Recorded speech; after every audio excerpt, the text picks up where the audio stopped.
Level 0, dive support vessel deck, North Sea. Storm, you open your eyes. The air smells of salt, engine oil, and icy wind. The North Sea is raging around. Waves beat against the side of the ship. You stand in front of the heavy steel door of the hyperbaric chamber. This is the saturation system, a metal tube several meters long. Your home for the next 28 days. You are a saturation diver, the elite of deep sea work. They pay huge money, thousands of dollars a day, but the price is your freedom. If you go inside, technicians will close the hatch and start pumping in heliox, a helium-oxygen mixture. The pressure inside will equal the pressure at a depth of 200 meters. From this moment on, you no longer belong to the world of people. If a fire starts inside, if you have a heart attack, if your wife on shore gets into an accident, you cannot get out. To return you to normal pressure on the surface requires at least a week of continuous decompression. Exit earlier, your blood will boil, and you will die in agony from bends. The dive supervisor puts his hand on your shoulder. There are 3 other guys inside. Once the hatch closes, there is no going back. Are you ready? What do you do? Refuse the crazy money, preserving freedom and the ability to breathe normal air, or step into the steel tube, voluntarily burying yourself alive for a month. Choose, stay on deck or step into the tube. Level 1, plunge into darkness, diving bell, depth 200 meters, you are inside. The pressure has changed your body.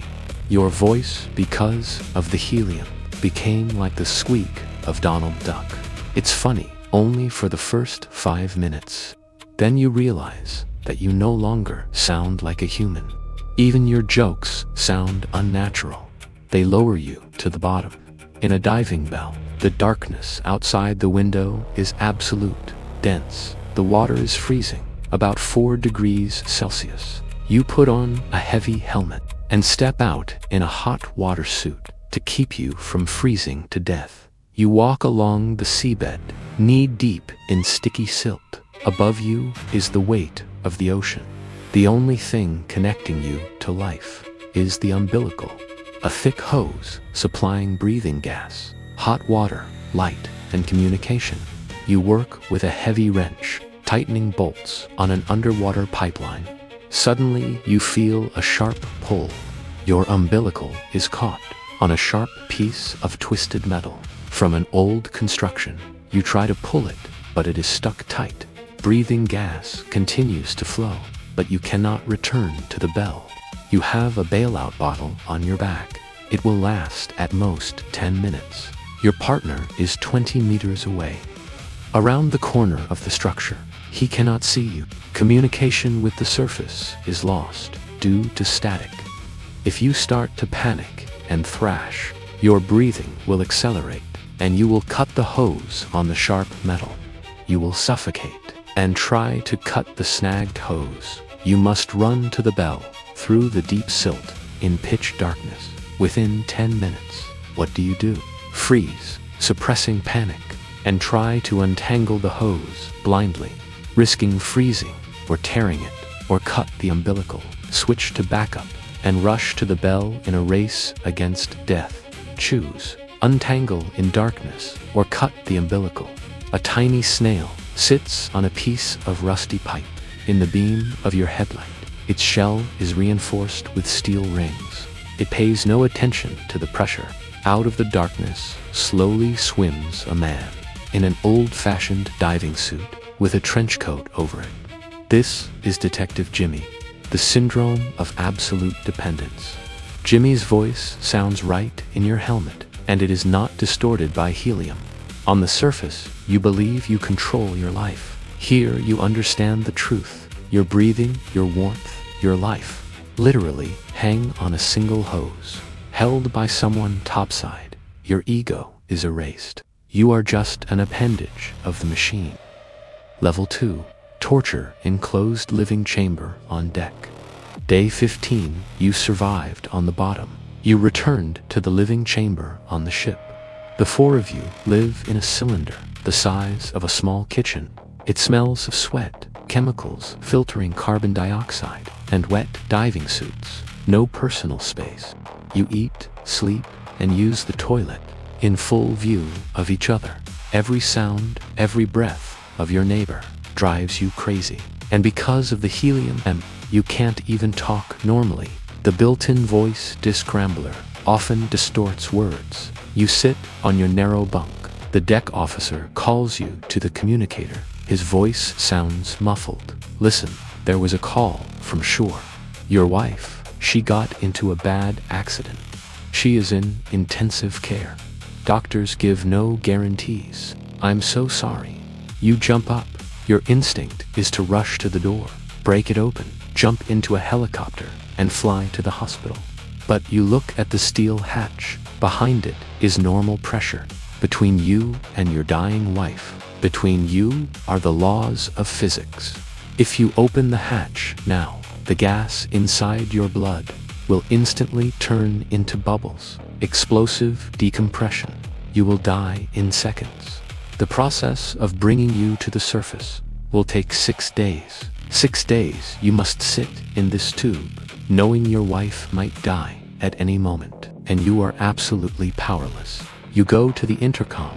You have a choice. Beg the captain to start emergency decompression, violating all protocols, risking permanent disability for life, just to save a couple of days, or accept your absolute helplessness, submit to the laws of physics, and sit in the chamber, praying that she survives until you get out. Choose. Demand emergency decompression, or submit. Jimmy sits on the oxygen supply valve. The snail slowly crawls along the glass of the thick porthole. The perfect trap. The detective notes. We are used to thinking that you can get out of any situation if you really want to, or pay enough. The saturation chamber strips this illusion. You physically cannot leave. This is not a prison you can escape. It is a cage built by nature itself, and the realization of this drives the human psyche mad. By the way, if you are watching this video, it means you are attracted by the harsh psychology of enclosed spaces. Such formats rarely gather millions of views because they make you think. Your like and subscription is fuel for our bathyscaphe. Make that click. We continue. Level 3. Choice on the bottom. Depth 250 meters. Covered in silt. 3 days later. Your wife survived, but is still in critical condition. You continue to work because a contract is a contract. If you refuse to dive, the whole shift stops. You work in a pair with a young guy for whom this is the first saturation contract. You are cutting a huge metal pipe with a thermal cutter. Suddenly, part of the structure collapses. A thick cloud of silt rises. Visibility drops to 0. You hear your partner scream in your helmet. He is pinned by a steel beam. You swim to him by touch. His helmet is damaged. Breathing gas escapes at high speed into the water. His main umbilical is severed. He tries to open the bailout bottle, but his hands are trapped. The water in his suit is freezing fast. You have your bailout bottle. You can give him your hose or connect him to your backup. But there is not enough oxygen for both to reach the bell. You may both suffocate, or you can leave him. Report the coordinates to the bell and save yourself. Because, according to safety rules, each diver must care for their own life first.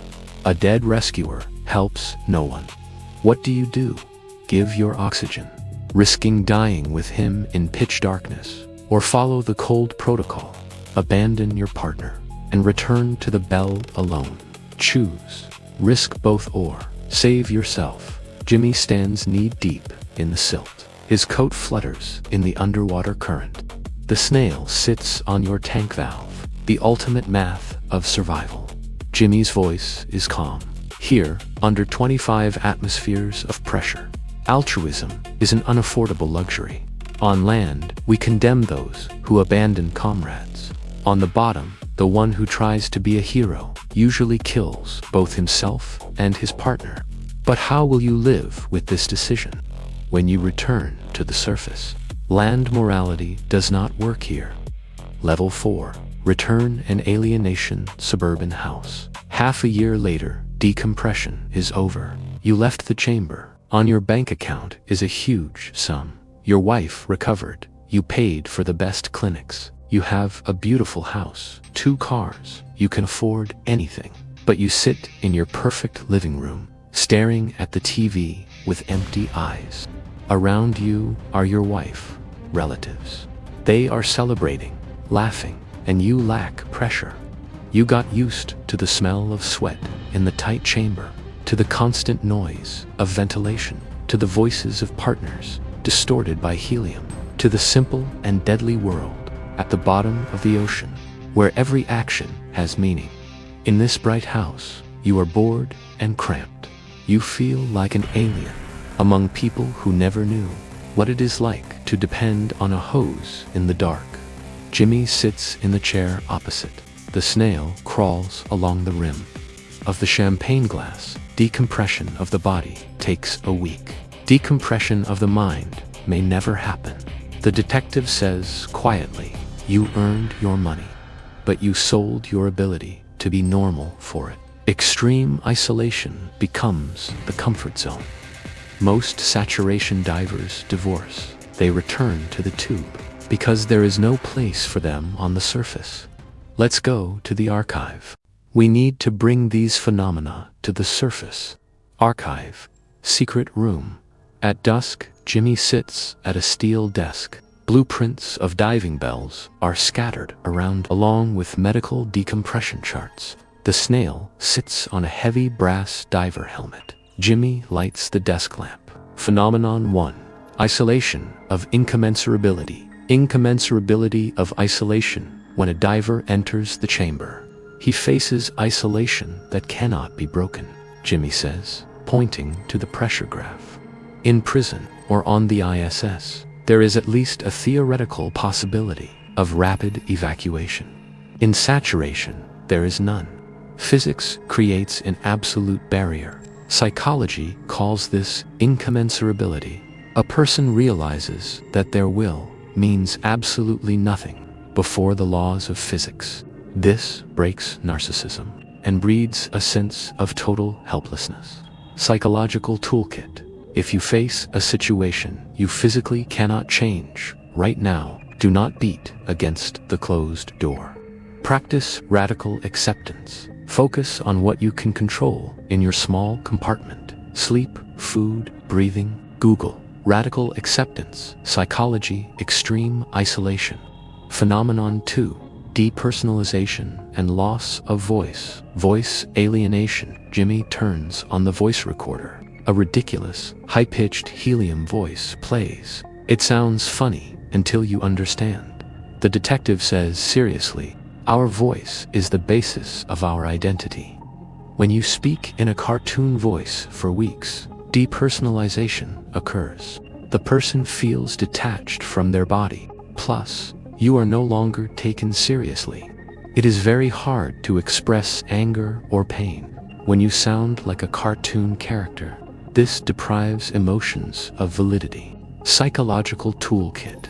In corporate culture, this often happens. You are forced to communicate in dry corporate speak. If you feel you are losing yourself, find time to speak with your true voice to those who understand you without masks. Google depersonalization, voice alienation, psychology. Phenomenon 3. Fatal dependency, umbilical dependence. Jimmy holds a piece of thick yellow hose.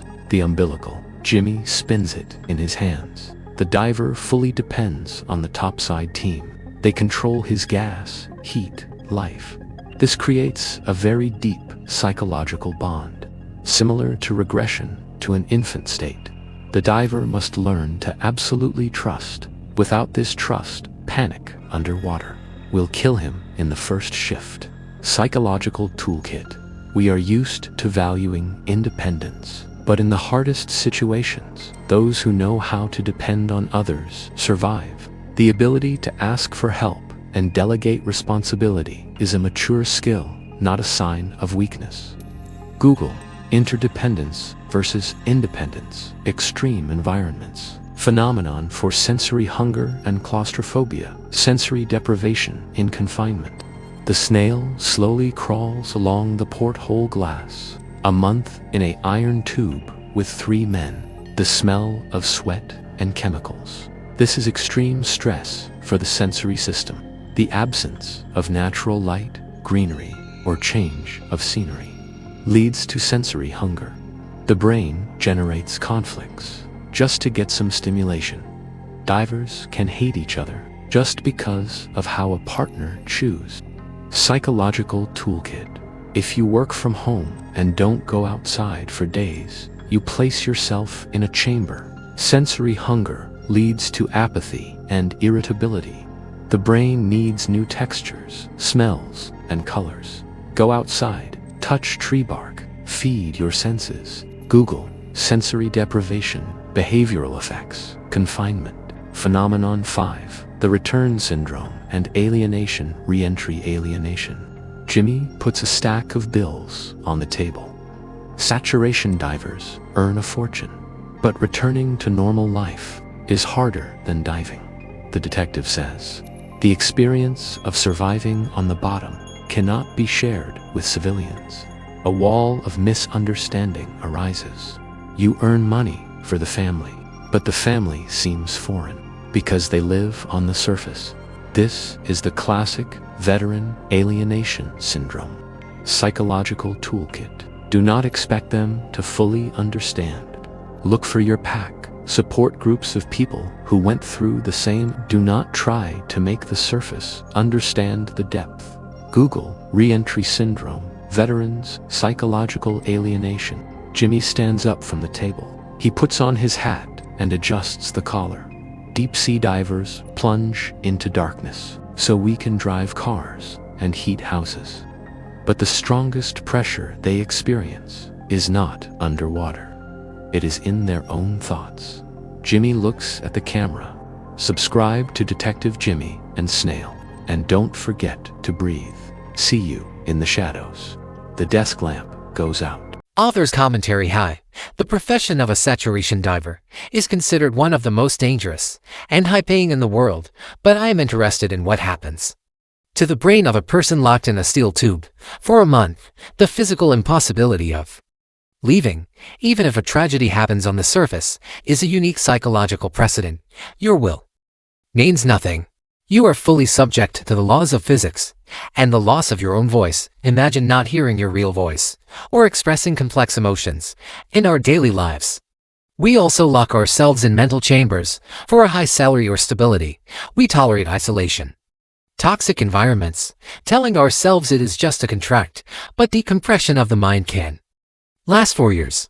Think, are you sitting in such a chamber now, afraid to float to the surface? Join our community tab on Detective Jimmy and Snail. Asked a new question there about sensory deprivation and burnout.